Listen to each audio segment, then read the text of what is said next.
offensively. We put some runs on the board early and continued to create traffic and get some hits to get them in, and just that 8th inning, not able to close that out, and continued to fight there in the 9th off of their guy after our closer, and put up some good at bats again.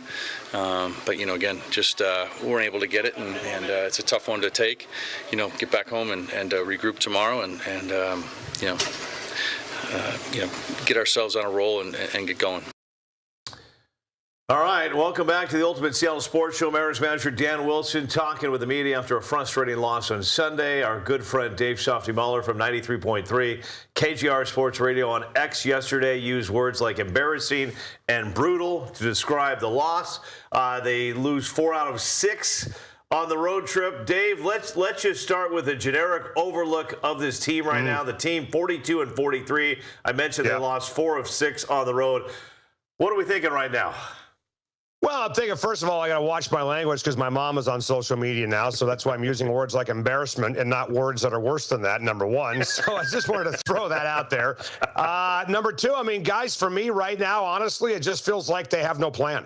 And for a team and a front office and a general manager and a president that have done nothing but have a plan since they showed up here, it kind of feels like they don't know what the plan is, right? The players don't know what the plan is. Dan Wilson doesn't know what the plan is. Jerry, Justin, all these guys are not communicating. The last time I was on with you last week, we played a clip from Bryce Miller where he was clearly still frustrated by everything happening with that piggyback thing. They're doing the piggyback, halfway through last week, and then all of a sudden at the end of the week decide, nope, let's scrap that and do something else. You got Cal Raleigh hitting all over the place in the lineup. Cole Emerson's going up and down in the lineup. We're doing a 5-man. We're doing a 6-man. We're back to the piggyback. We're scrapping the piggyback.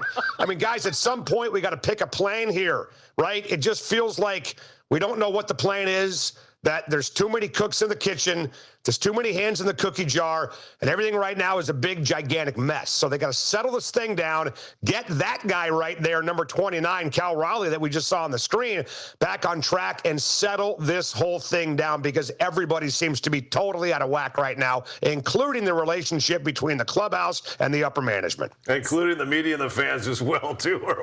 We're all going crazy. Speaking of Cal Raleigh, though, Rob Refsnyder and Raleigh are both hitting just 140 against left-handers. We've talked plenty of Rob Refsnyder. We don't need to get into him right now, but what's your concern with Cal? That he's a one-trick pony who's not performing his trick that he can perform. He's a home run hitter, right? Guys, go back and look at last year when we're talking about Aaron Judge and Cal Raleigh. And, hey, look, man, all of us love Cal. Who doesn't love a catcher that hits 60 home runs and speaks his mind and calls out the front office like he did a couple years ago when the Mariners missed the playoffs? I love Cal Raleigh, but if he's not hitting home runs, I don't want to say he's worthless, but as a hitter, he's kind of worthless as a hitter if he's not hitting bombs. The guy is phenomenal behind the plate. I think he's doing great things with this rotation for the most part in general terms, but this is a guy who, since he came back from the IL, has 50 plate appearances and has, 2 extra base hits, guys, in those 12, 13 games. So he's got to start finding a way to put the ball over the fence. He really does, and it seems like a really simple thing to ask. It's a damn hard thing to do, man. So I'm just a little bit concerned that Cal Raleigh is kind of a one-trick pony who's not performing that one trick. He's not the well-rounded hitter that Aaron Judge is. We talked about this off the year, that last year when Aaron Judge won the MVP, Aaron Judge on,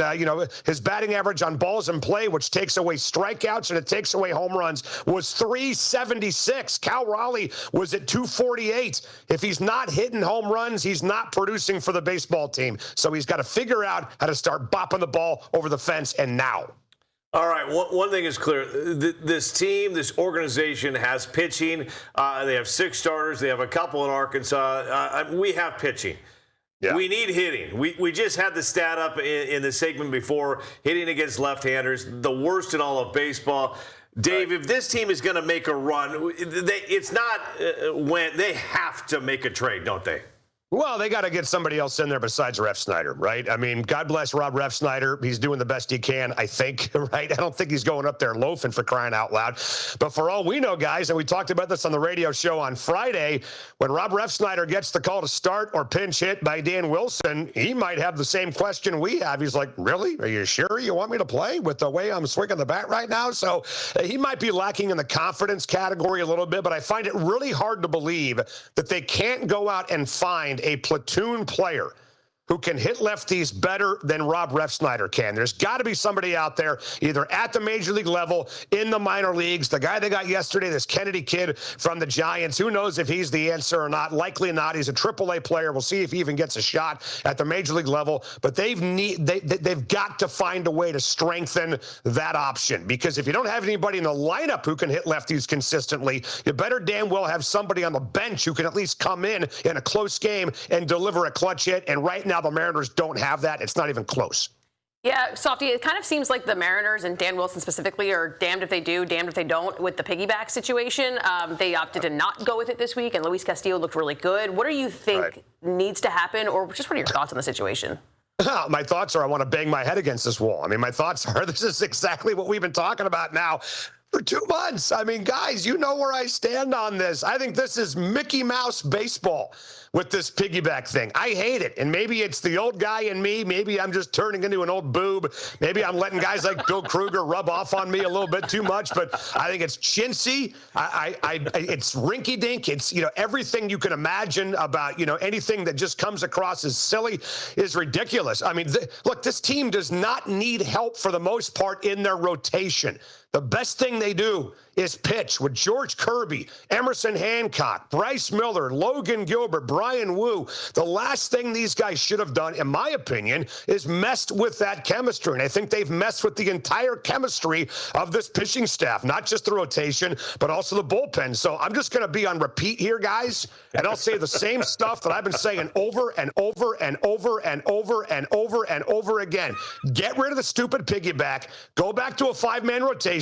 Stick Luis Castillo or Emerson Hancock, whoever you want, in the bullpen. And let's go back to a normal baseball team, okay, with normal star players and a normal, phenomenal rotation, and stop trying to reinvent the damn wheel. That's what's driving me nuts. We'll make it easy on you and record that so that you don't have to keep saying it over and over again, because that is your diatribe. Just play that next week. Don't even have me on. Just play that next week, and we'll be fine. And it would help get Softy's heart rate down a little bit, I think, if we did that as well. Can you see the veins in my head, by the way? Yeah, they were. Expand. I feel like we need a medic with you. I'm going to try to be positive here. I'm going to try, Softy. The Mariners win the American League West and make a deep playoff run if what happens? Yeah, well, I mean, the biggest thing is they just got to get their rotation settled, right? I mean, that's, to me, is the biggest thing. I think the offense will come around eventually. Cal Raleigh will come around eventually. Josh Naylor will come around eventually. I think they're the best team in the West. I think it's not even really close, to be honest with you, talent-wise. I think the Mariners have the best roster in this division. But here we are again, guys, and we are asking the Mariners to do what they've done the last couple of years. They need to go 48-29 the rest of the way to win 90 games. That's a 100-win pace in the final 2.5 months of the baseball season. And they've done that before, right? Or 3 months, sorry. They've done that before, but we're asking them to now do it again. So the concern, I guess, in some ways is that, look, they're missing some leadership now with guys like Eugenio Suarez not there, who played a pretty decent role in that category in the final 2 months of the regular season. They're banged up. They got guys out of position. They're a terrible defensive baseball team. I mean, you guys saw Randy Arozarena did it again over the weekend, just nonchalant, loafing, it felt like, over to the left field line, like the guy has no idea what's fair and what's foul. J.P. Crawford at third base is not the long-term answer. Josh Naylor has been, I think, pretty brutal defensively for the most part at first base. But you need those guys in the lineup, right? Because you need their bats, and you can't afford to take them out, which gives you a major conundrum. You've got to settle and sacrifice defensively because your poorest defensive players are also some of your best hitters. So that's all got to work itself out. I don't know if it will. I think we should just accept, guys, for the rest of the year. This is going to be a fairly subpar defensive baseball team. But the first thing they got to do, they want to win this thing, they got to go out and do exactly what they've done the last couple of years, and that's just rely on their starting rotation to carry them the rest of the way. And the first step towards the recovery for them is getting them all back on track, getting a plan, getting everybody on board, and going out and playing real baseball in the final month of the year, 2 months of the year. I agree on most part with that. I think Randy has struggled in left field. When Donovan gets back, I would put him in the outfield, move Randy to a DH. But I thought J.P. Crawford's been doing okay at third base. My thoughts on that one. People could argue with me, but I haven't seen him make a ton of mistakes that have cost this team over at third base. So I'm fine there. Let's switch gears, Ariel, and get to the Rainiers and the fun stuff down there. This was let me just do all the fun stuff. I'm looking at Ariel's face when you're talking about J.P. Crawford on defense. Chris, I got to tell you, I love you to death. You are the most positive SOB walking the face of the earth, and I really envy you, and I would hope that one day your positivity could rub off on all of us, because it is a trait.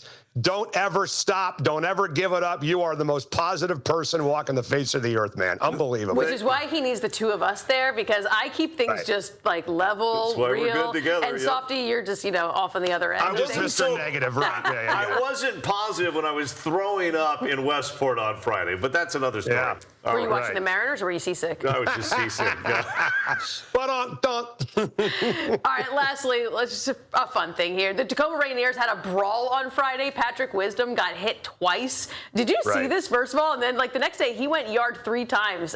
The Mariners maybe need to brawl a little bit to get things going.